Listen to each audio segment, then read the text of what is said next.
Good morning, third graders, and welcome to Social Studies for today. We're going to continue looking at maps, and today we're going to practice our cardinal directions. And then in our next lesson, we'll be looking at how that applies to different maps. So on your class kick,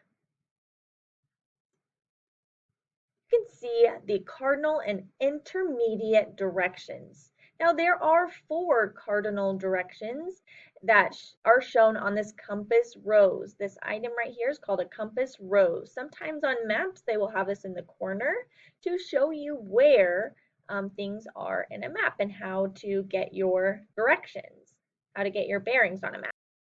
Now your class kick page, make sure that you are on class kick right now and you're following along as we fill this out. The first one is pointing to north. That is our first cardinal direction. Now I want you to choose a red color to write out north.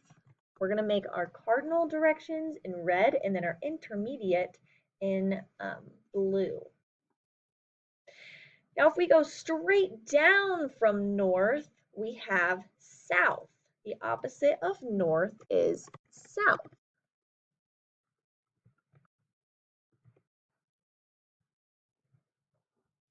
And then if we go to the left of the compass rose, that is west.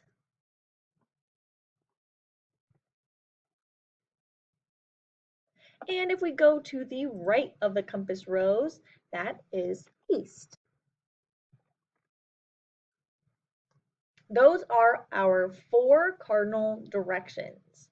Now, to help you remember, there is a saying. It goes, never eat sour worms. That's how you remember the different directions going from the top all the way around to the left side. Never eat sour worms. N-E-S-W. Never eat sour worms.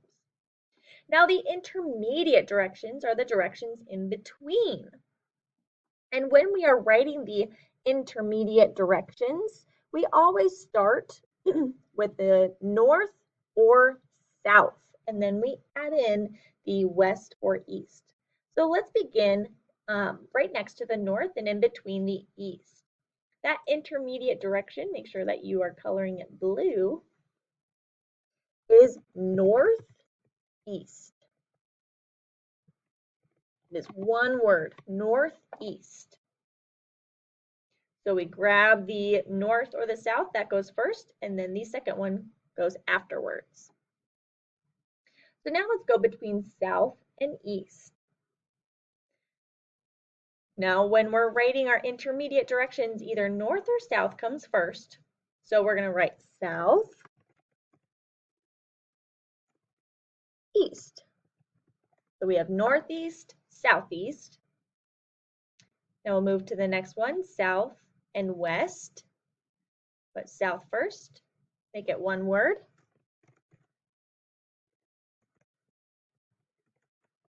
Southwest. And finally, our last one, between west and north, we have north or south first, so northwest.